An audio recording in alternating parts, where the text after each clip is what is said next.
¿Quieres emprender en el desarrollo inmobiliario y no sabes por dónde iniciar? Nosotros te lo contamos. El día de hoy tuvimos como invitado al ingeniero Enrique Figueroa, quien nos vino a platicar toda esa historia, cómo empezó soñando y el día de hoy es un desarrollador. Te invito a escuchar el capítulo completo. Hola, ¿qué tal? Bienvenidos a Tutores Real Estate. En cada episodio conocerás de la voz de los expertos todo lo relacionado con el medio inmobiliario.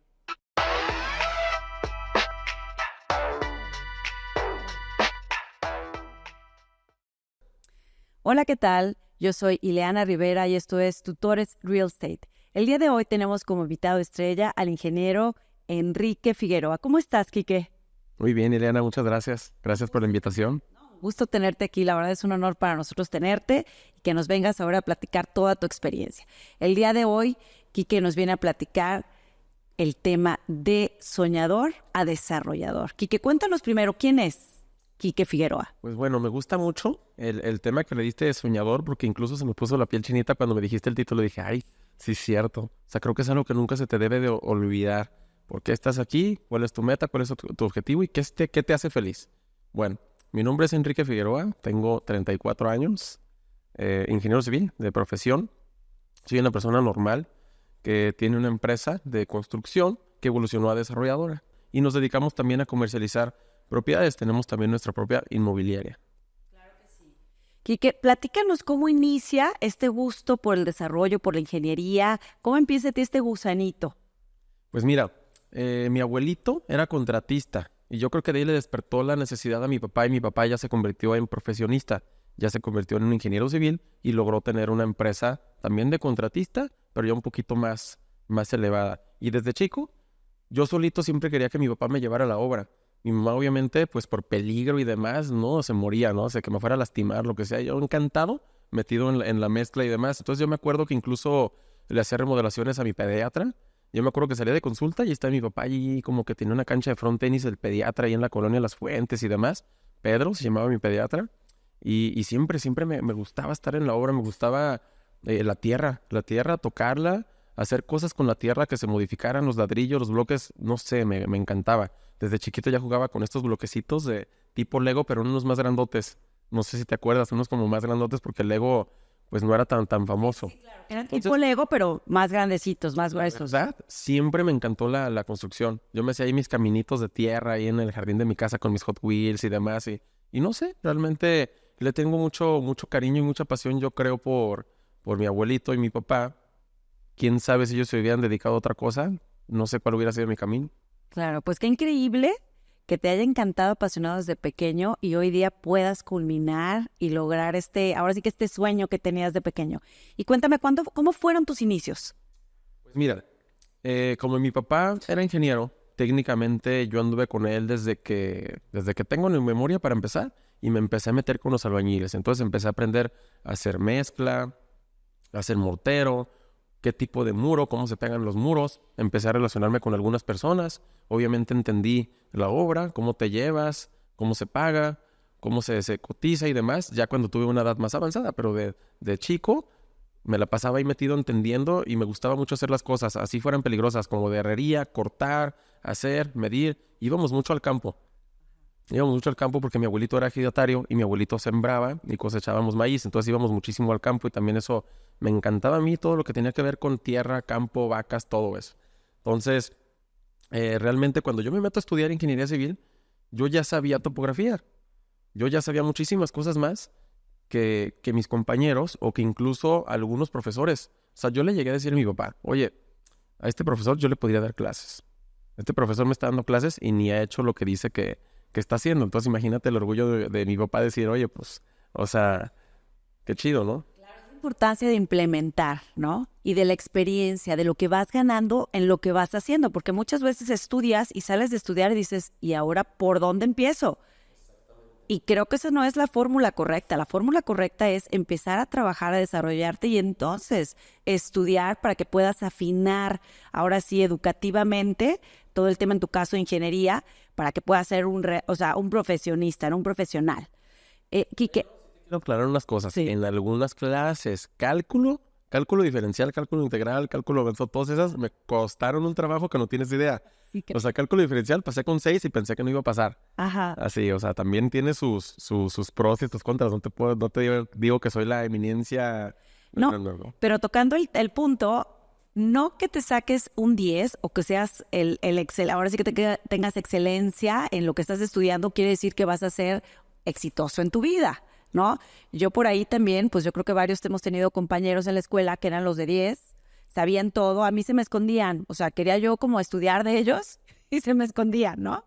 Y al final de cuentas hoy día los veo y digo, híjole, pues nos ha ido diferente de alguna manera, tenemos tablas diferentes y quizá no, mi cerebro en ese momento no era tan brillante para eso, pero he tenido otras cualidades que me han llevado a tener... Por eso debes de tener un sueño. Por Exactamente. eso me gustó tanto tu término, porque ok, que seas muy inteligente, muy lo quieras, pero tu sueño. Claro. Tus sueños y tus ganas de cumplirlo es lo que te va a llegar a tu objetivo. ¿Y cómo empiezas a desarrollar? Esa es todavía una historia. ¿Cuánto dura el podcast? ¿1 hora? Mira. Lo que dure. Realmente cuando empiezo la carrera, yo ya venía trabajando con mi papá de años. Entonces yo, como te comento, cuando empecé a tener edad, empecé a entender otro tipo de cuestiones. Ya empecé a trabajar topografía, ya empecé a entender los trámites y los procesos. Entonces, cuando yo entro a estudiar al ITESO, desde el semestre 1, yo antes ya trabajaba en un despacho de abogados. No de ingenieros, Sí. no de arquitectos, de abogados. Entonces, fíjate qué extraño, que hace un ingeniero trabajando en un despacho de abogados. Pero, ¿qué crees? Estos cuates hacían trámites de licencias de construcción, trámites de dictámenes ante CFE, ante el CIAPA, se iban a desarrollo urbano, a movilidad. ¿Y quién crees que era el mandadero que iba a hacer esos trámites? El mandadero que estaba aprendiendo todo de todos estos trámites. Pues, o sea, entonces por eso siempre he dicho que tienes que convertirte en la mejor mano derecha, en el brazo derecho del dueño de la empresa o del gerente general o del cuate que sabe, para que tú puedas no sustituirlo, hacer equipo con él. A lo mejor algún día te haces su socio o a lo mejor algún día le propones algo y logras dar otro pasito. Entonces, alguien que no viene de una familia muy posicionada o demás como yo, pues tiene que ver cuál va a ser su crecimiento. Entonces, yo ya hacía esos trámites para alguien más antes de entrar a la carrera y estaba súper chico. ¿Qué te puedo decir? Tenía 20 años. 20 años y ya hacía ese tipo de trámites. Y ahí mi papá me empezó a introducir el tema de las fibras. La primera fibra salió en el 2011, fibra 1. Y era algo raro, diferente, ¿no? Se hablaba de los fideicomisos. No sé cuándo tú, por ejemplo, te enteraste de la palabra fideicomiso, o tuviste el primero, o estuviste involucrada en más o menos en qué tiempo, en qué año recuerdas que... la primera vez que escuché fideicomiso. Cuando empecé a vender preventas. Cuando empecé a vender preventas fue cuando me enteré que existían los fideicomisos, ¿no? Y aparte, bueno, estudié un poquito yo antes, estuve en el TEC, antes de empezar a trabajar, estuve estudiando en el TEC, entonces sí he escuchado esos términos, no los vivía hasta que empecé con el tema de preventas. Y ahorita que tocas el tema de fibra, ¿qué es una fibra? Porque muchos de los que nos están escuchando no tienen ni idea de qué es una fibra. Entonces, una fibra es un fideicomiso de infraestructura o de inversión en bienes raíces. Ya es un fideicomiso que evoluciona a tener aportaciones de tierra, a tener portafolios y a manejar inversión dentro de la bolsa de valores. Dentro de la bolsa mexicana de valores o viva. Entonces ya se vuelve algo bursátil. Puedes invertir desde 30 pesos, comprar un certificado bursátil fiduciario inmobiliario. Entonces, eso ya le dio un giro muy grande a la cuestión del desarrollo aquí en Guadalajara. Porque, ¿qué pasó? Había muchas plazas o universidades o espacios que se rentaban. Un fideicomiso, hay que aclararlo, tiene que ser un fideicomiso fibra de renta, patrimonial, no es para venta. Hay fideicomisos, como me lo comentas tú, de preventa, en donde alguien aportó la tierra, alguien aporta capital, alguien comercializa, alguien construye. Dentro del fideicomiso todos van cumpliendo y se van liberando al final las escrituras, y es lo normal para que un crédito puente pueda darte el capital y libera al final mediante habitabilidad y demás y se entrega. Acá no, acá es algo similar, pero el fideicomiso siempre se queda con la propiedad. Siempre es administrada por el fiduciario. Inversionistas al que invierten en este proyecto para renta.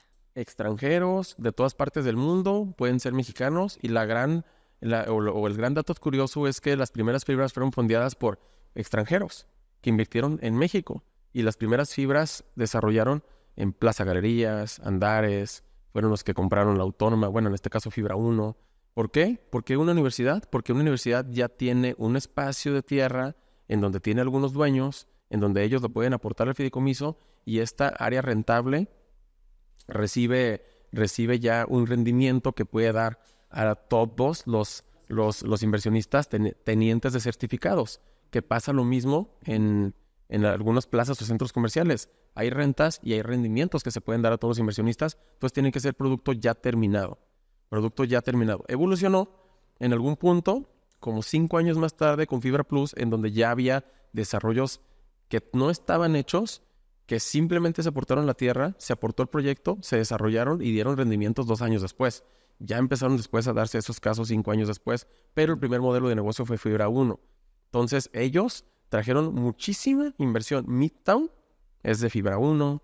En Andares, la placita de un lado, el Walmart y ese chiquito que está ahí, es de Fibra 1. Entonces, Fibra 1 vino a poner el ejemplo y vino a desarrollar muy fuerte el país, no solo Jalisco y Guadalajara, el país.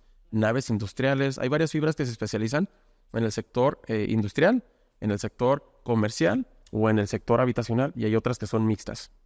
Entonces, entendiendo todo eso y entendiendo ese monstruo de situación, yo dije, oye, inversionistas extranjeros, Moy Elman, Andrés Arazi, árabes, libaneses, ¿y dónde están los mexicanos?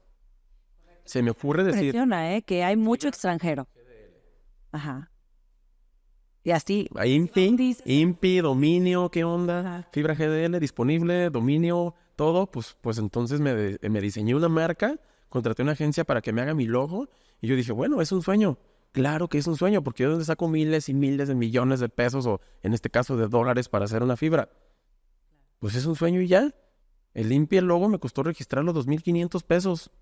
Ahí está. El dominio me costó como 1,000 pesos. GoDaddy con candado para que nadie me lo gane y me avisen cuando se va a vencer, y lo contraté creo que por lo mínimo. Ahí está, mis correos electrónicos, mi sitio web, todo el rollo. Y ya empecé a entender una estructura de empresa. ¿Y qué crees? En ese tiempo, hasta la razón social se llama Fibra GDL SADCB, porque tenía... Esto ya ahorita es imposible. Y ahorita que quieras tener tu dominio, tu registro de marca y tu razón social, igual es imposible. Es imposible. Pero en ese tiempo, en el 2015 fue cuando ya empecé con todo esto. Pues ahí está, un sueño, como dices, ¡zas! Y a ver qué pasa. Y ese sueño se concretó hasta el 2020. En el 2020, cuando logré hacer mi primer desarrollo. Antes que eso, ¿a qué evolucioné? A dejar de ser brazo derecho y a que a mí me contrataran para hacer esas casas o para hacer esos edificios. Mi primer edificio fue en el 2016. Aquí está, aquí en Américas y Serbia. Aquí subes a Patria, llegas a Serbia, al lado del parque, ese edificio yo lo hice. Entonces es un edificio de 4 pisos, muy bonito, con sótano. Tiene una cuestión bien padre ahí porque las columnas no continúan más que en el sótano, y después de eso son muros de carga arriba de las traves. Está chistoso. Entonces me tocó hacer situaciones distintas a lo normal, y entonces ahí fue evolucionando mi vida hasta llegar a tener mi primer desarrollo. Ahora tenemos 5 desarrollos hoy. De hecho, hoy es el lanzamiento de Aeroplaza. Pero, ¿cuánto tiempo ha pasado desde el día que empezó el sueño, desde el día que registré la marca, o desde el día que empecé a estudiar, o desde el día que empecé a trabajar? No podría decir. Yo contemplo mi antes y después, tal vez, como entrando a la universidad. Porque entrando a la universidad, siendo profesionista de lo que tú quieras, ya te da esa seriedad y ese compromiso de ver cálculo, qué pesado, comunicación, contexto histórico y demás, y tienes todas las materias, y te relacionas con compañeros. Y yo siempre he dicho, oye, estudia lo que quieras, para que puedas dedicarte a lo que quieras, porque si no tienes y no entiendes cómo es el compromiso, también digo, oye, métete a trabajar en una empresa, claro, para que entiendas los retardos, llegar tarde, cumplir, que te premian, que te castigan, que entiendas cómo funciona una estructura de una empresa. Incluso aprendas formatos. Yo quería evolucionar a tener una gerenciadora. ¿Qué hice? Me metí a trabajar en una gerenciadora. Entendí los formatos, entendí cómo se revisan, entendí la mejora de procesos. Entonces ahora ya tengo toda la información que yo viví para tener una gerenciadora, y tengo una gerenciadora. Quique, y en el momento que tú decides, ahora sí que conformas tu fibra y quieres desarrollar, ¿cuál fue? Así quiero aclarar que sí, no está en bolsa, es claro, una fibra privada, alguien puede invertir, puede aportar tierra y es Sí, tu finalidad era conseguir recursos de accionistas, punto. De ahí, ¿cómo es este proceso de poder conseguir? Porque obviamente era tu primer proyecto. Ujú. ¿Cómo haces que crean en ti para que puedan invertir en esta fibra y tú poder desarrollar? Porque estás de acuerdo, sin el recurso no hay nada, ¿no? Eso lo es todo. El que crean en ti. ¿Y cómo alguien va a creer en ti? Cuando tengas el poder de la información. Cuando tengas los datos. Sean certeros, sean reales y lo hagas ver a las personas. ¿Cómo es esto? Por ejemplo, a ver, uno de los terrenos que analicé en aquellos entonces está aquí a la vuelta y mi primera oficina está aquí a la vuelta en Asunción. Aquí a la vuelta en Asunción, 1865, ahí estuvo mi primera oficina. Ahí está registrado mi logo del INPI, todavía sale ese domicilio. Y uno de los primeros terrenos que yo quería tratar de ver qué podíamos hacer es el de Brasilia, en donde está aquí la torre en Brasilia, que llegas y que abrieron la calle. Sí. Nunca en la vida había pasado por ahí después de eso. Y hoy que pasé, es una avenida súper grande. Hicieron el proyecto a un lado, un edificio. Y oye, dices, wow, solucionaron un tema de aquí que dejaron atravesar el terreno. Y no solo eso, con una callecita como lo hacen otros desarrolladores. Aquí dejaron una avenida en un cruce que no tiene que ser una avenida, como de 4 carriles. Y wow, o sea, dije, no puede ser. Qué increíble que hicieron esto. Esto debe estar premiado. Y este cuate, ahí tiene su proyecto y ya. Deberían de premiarlo a ese cuate. Y debería ese cuate enseñar a las demás personas cómo se deben de hacer las cosas. Claro. Es un edificio que no tiene 15 pisos, tiene como unos 8. Está muy bien hecho y tiene todas sus áreas de sesión, áreas Como debe de ser. como debe ser. Entonces, ahí están los datos. Tienes que tener el conocimiento de cómo ha ido creciendo la ciudad, cómo se está desarrollando, cuál va a ser la necesidad futura. Estudiar estudios de mercado si no puedes pagarlos, buscar en internet, bajarlos, ver, tratar de llegar a esa información, ir de Mystery Shopper a uno y otro y otro y otro hasta que ya no tengas que hacer Mystery Shopper y hasta que te hagas amigo del director de ventas del desarrollo y de cada uno de los desarrollos y con el que al final hagas equipo. Qué increíble que ahora los de G&G, los de Aruba, los de un montón de personas que para mí eran inalcanzables, ahora puedo decir que varios son conocidos o amigos. Sí, claro, Para mí va eso era algo, evolucionando. yo le llamo las grandes ligas. Entonces, ¿cómo se van siendo tus amigos o cómo te van abriendo las puertas viendo lo serio que tú eres? Viendo que llegas a alguien, oye, pues te compro un terrenito, te compro un terreno, traigo esta inversión, haces alguna transacción y van viendo ellos que eres real, que cumples y que ellos creen en ti, o sea, van viendo tu crecimiento. No tú llegas y dices, ¿sabes qué? Soy tal, tal, tal y nada que ver. Claro. Tú llegas humilde y ya. Cuando tú consigues tus desarrolladores, tú ya tienes tu fibra, ahora o tu fondo de inversión, por así decirlo, para el proyecto, tienes ya esta persona que confió en ti, te aportaron este capital, empiezas. ¿Cuáles son los pasos que tiene que seguir un desarrollador? Mira, justamente regresándonos al cómo fondeaba, yo decía, bueno, si un proyecto cuesta 20 millones de pesos, ni modo que no consiga 40 personas de medio millón o 20 de uno. Yo decía, pues no, que no, por internet, pauto, demás, ahí consigo, alguien le va a interesar, o sea, en todo el mundo de personas que hay en Guadalajara, alguien le va a interesar. Pues bueno, al final de cuentas, ni pude conseguir ningún terreno en aportación hasta el 2019, 2020 que empecé, pero lo fui intentando. Entonces, el proceso es, tú tienes que analizar el terreno. Obviamente tienes que revisar escrituras, su certificado de libertad de gravamen, y sobre todo tratar de que no sea ejidal. Después de eso, en la escala de valor de un terreno, que tenga servicios de agua, que tenga servicios de luz, no que tenga sus dictámenes para sacar su licencia, que tenga servicios, que esté urbanizado, que esté ubicado así como pues en Providencia o en algún lugar donde tenga avenida, que no sea una calle de terracería. Entonces, mediante vaya teniendo más servicios, vale el terreno, porque muchas veces, muchas personas le meten el valor sentimental, creen que su terreno vale una fortuna cuando, oye, te agarra la onda, ¿no? Entonces, en base a cómo vaya teniendo más servicios, llega a un valor máximo el terreno. Después de eso, ya le sacas, ves su viabilidad, US, COS y su uso de suelo ¿Qué es? para ver Vamos platicando. coeficiente de utilización de suelo y coeficiente de ocupación de suelo. El coeficiente de ocupación de suelo es en tu terreno lo que te puedes desplantar. No te vas a desplantar de banqueta a banqueta, de lindero a lindero. Tienes que respetar una restricción lateral, una restricción posterior y una restricción frontal. A veces en un lado, en un muro, con el vecino, sí lo puedes dejar pegado. Está bien. Pero frontal, lateral, posterior. Entonces no te puedes desplantar en el 100% del terreno. Lo normal es que te desplantes en el 70% de la huella terreno. Y luego, coeficiente de utilización de suelo es cuántas veces puedes techar tu terreno. Lo normal son 3, 4 pisos, 2.4 veces. ¿Qué es esto? Multiplicas todo el terreno por 2.4 y eso es lo que puedes techar. Y como vas a techar el 70%, entonces como lo multiplicaste por 2.4, este 70% se vuelve 4 pisos. Ahí es el dato interesante y eso es lo que tú puedes hacer como negocio. Y lo que puedes pagar por ese terreno es el valor residual de lo que te den los números de ese proyecto.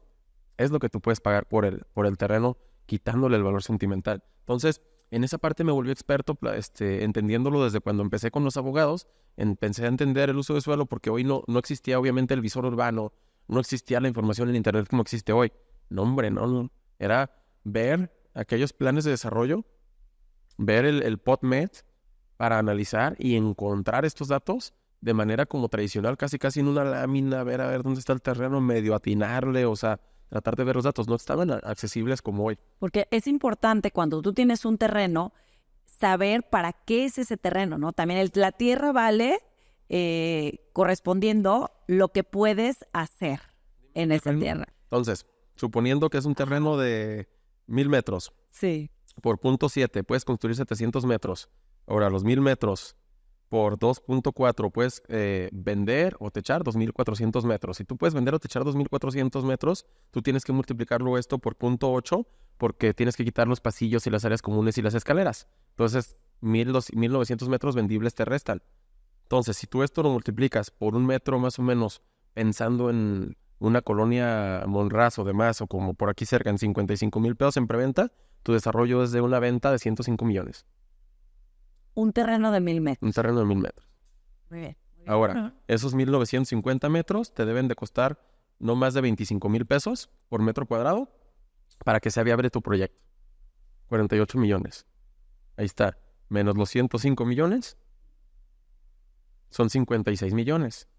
Y tú quieres aquí tener una utilidad del 0.30%, son 16 millones. Menos 55 millones, tu máximo por ese terreno tienes que pagar 38 millones de pesos. Si ese terreno cuesta... Menos mal que no eras bueno en matemáticas, en la universidad.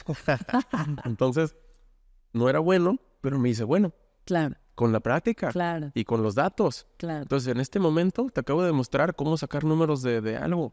Ahora, si quieres saber cuántas unidades, ok, son los 1000 metros por 0.8, te quedan 800 metros entre cuántas unidades. A lo mejor ahorita se están vendiendo 60 metros, pues te caben unas 10 unidades por nivel de 60 metros. Buenísimo. Quitando pasillos. No, qué increíble. Entonces, se traen los números en el cerebro. Entonces, eso fue lo padre, que a muchos inversionistas les gustó y de repente ya me llovían en muchos proyectos, pero el problema es que yo no tenía acceso a la inversión. Okay. El problema es que, ok, sí, te analizo un proyecto, te lo hago, pero luego me quedaba atorado en la inversión.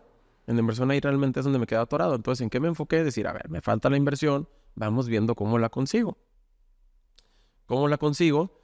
Empezando a meterme a la comercialización de propiedades para ver quién puede comprar un departamento, quién puede invertir en un departamento. Quien compra un local comercial es porque ya es su segunda, tercera propiedad. Estos cuates tienen lana. Claro. Estos cuates podría invitarlos a invertir o podría venderles otro depa de otro lugar en donde yo pueda construir. Tuve que hacer mi cartera y yo considero que duras más o menos unos 2 años en tratar de hacer una cartera. Más o menos. Correcto. Y entonces, volviendo al tema, tienes que verificar qué uso de suelo. ¿Qué tipos de uso de suelo consideras tú que sería el óptimo para un desarrollo de este tipo? Mixto.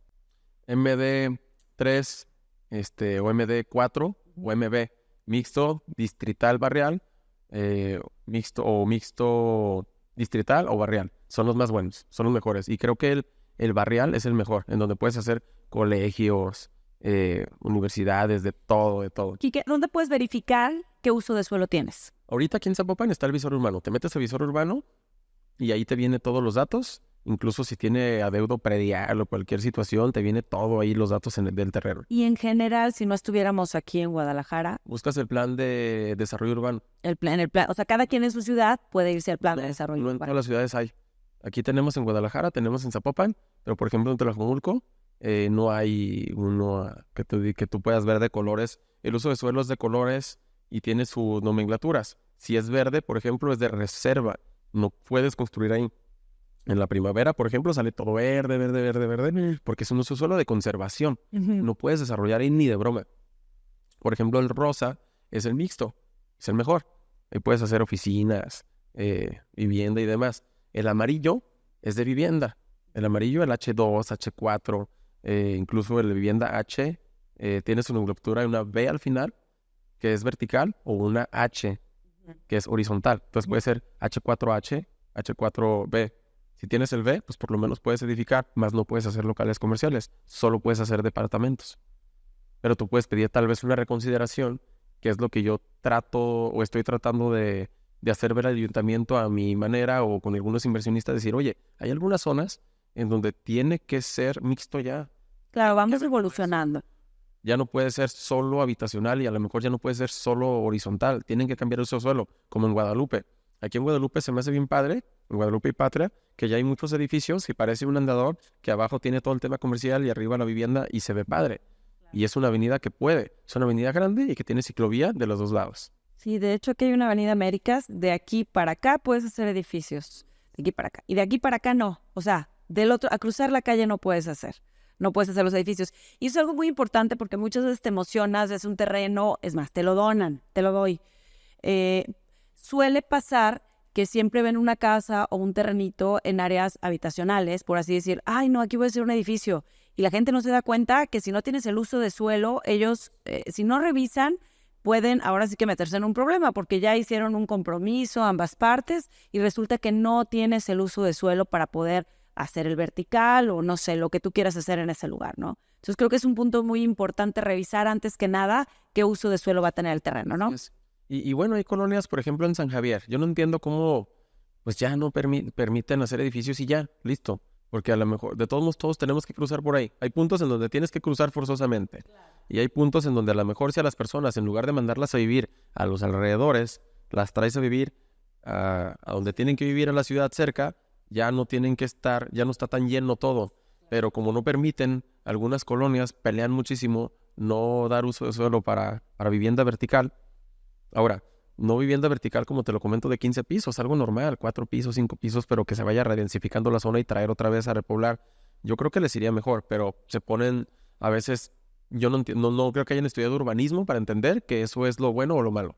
Claro. Y estaría padre tener un debate con las personas, entre varios ingenieros, desarrolladores o urbanistas. Yo no soy urbanista, sin embargo lo entiendo un poquito. Y estaría padre que alguien, urbanista, dictara las reglas, no alguien que quién sabe qué estudió. Sí, porque ahora sí que la forma de vivir de todos va evolucionando, los lugares van evolucionando, entonces te tienes que ir adaptando a estos cambios paulatinamente, me queda claro, sin atropellos, pero hay que ir evolucionando, ¿estamos de acuerdo? Ahora, tenemos el dictamen de uso de suelo, ya tienes el inversionista, tienes el terreno, el dictamen del uso de suelo, el tema de las licencias. Tienes que tener sí o sí tu licencia de construcción para empezar.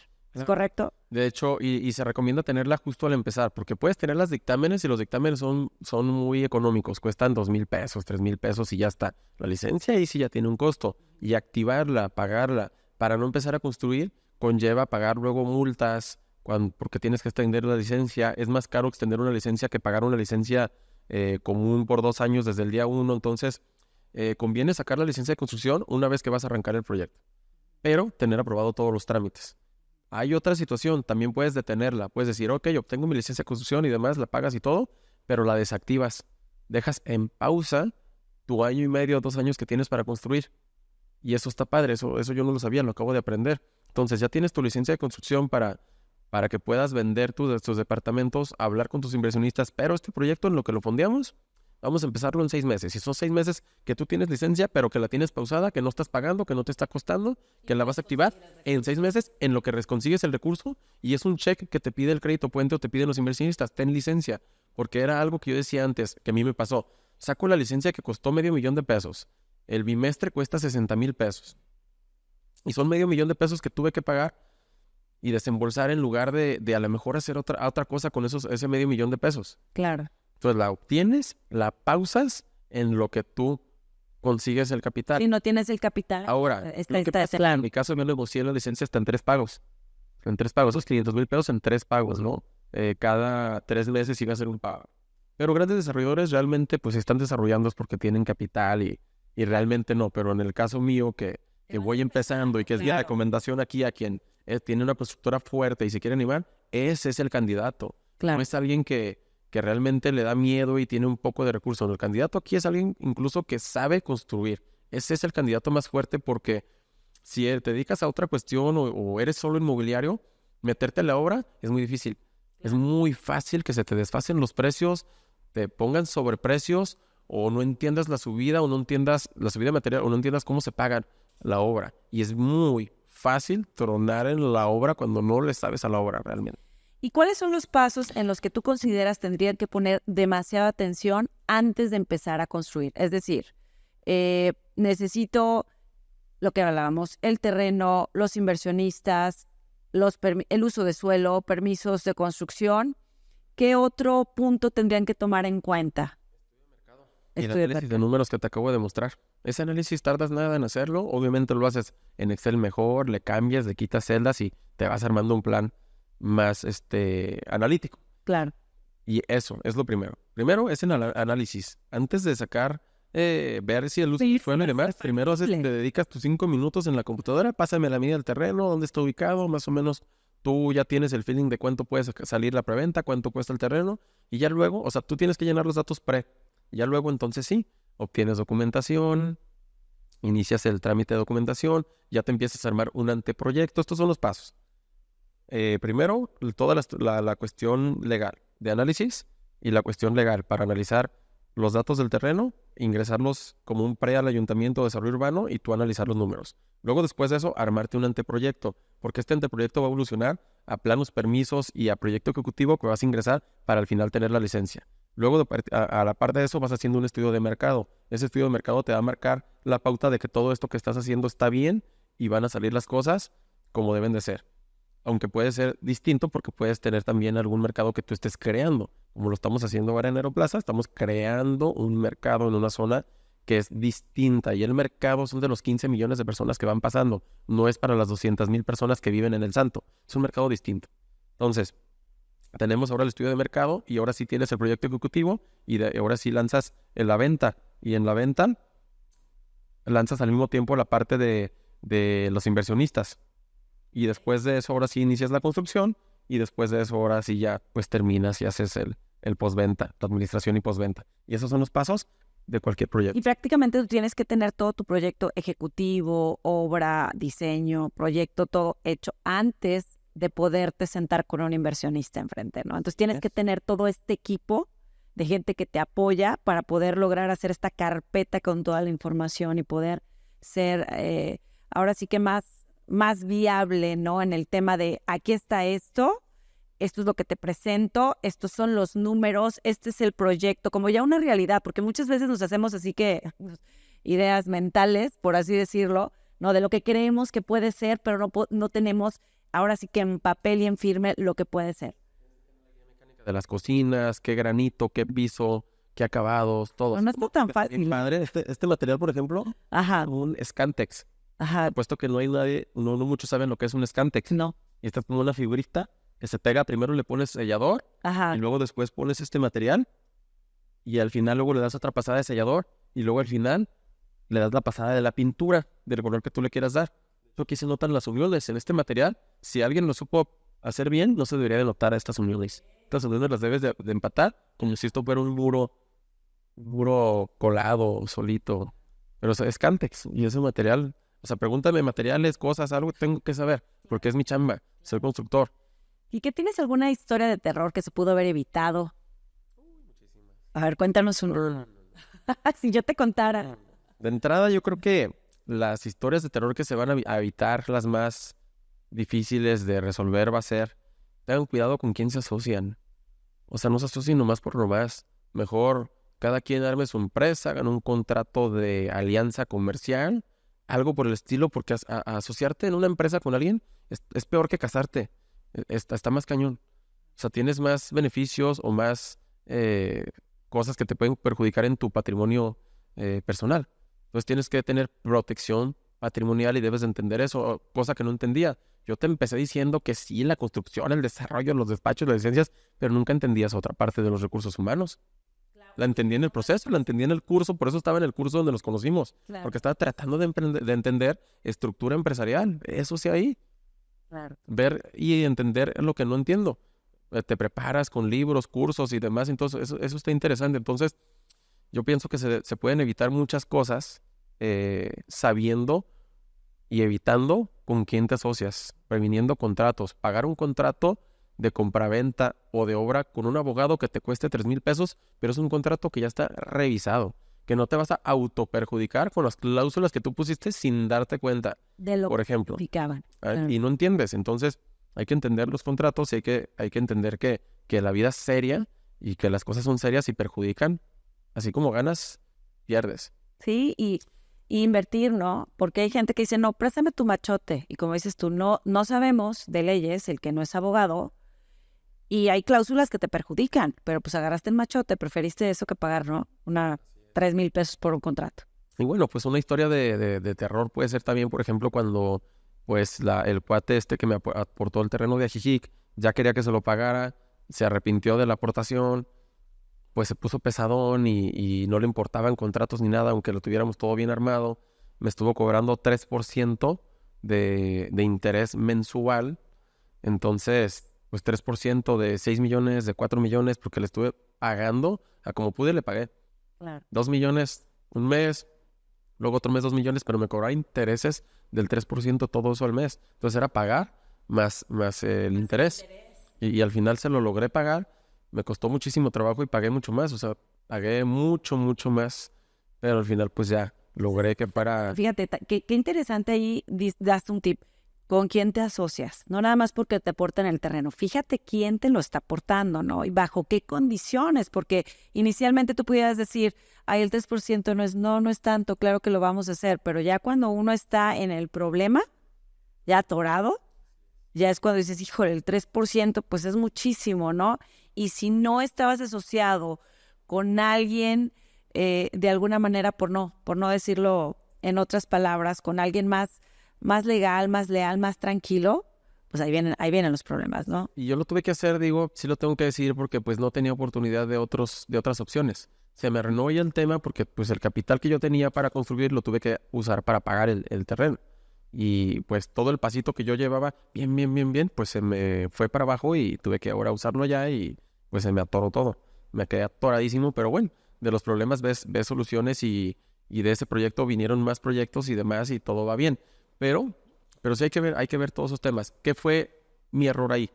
Entrar con una persona que de entrada lo vi que era desesperada, que de entrada vi sí está medio locochón, ya no lo haría. Ya no haría, ya si hago un negocio con alguien de una especie de aportaciones, con alguien que está relajado, que tiene otros proyectos, inversión y demás, y no necesita y le urge el dinero de ya. Que sea algo que fluya energéticamente y que tengamos el mismo objetivo. Y sin ser socios en acta constitutiva. Con una alianza comercial, ese proyecto me quedé sin meterlo en fideicomiso. Si lo hubiera logrado meter en fideicomiso, no hubiera pasado lo que pasó. Claro. Pero al final dije, bueno, la verdad, pues voy iniciando, el fideicomiso lo dejo porque cuesta 300,000 pesos la apertura, más 30,000 pesos la protocolización cada que firmemos. Ok, me lo ahorro. Pues fíjate que me ahorré, nada. De cabeza.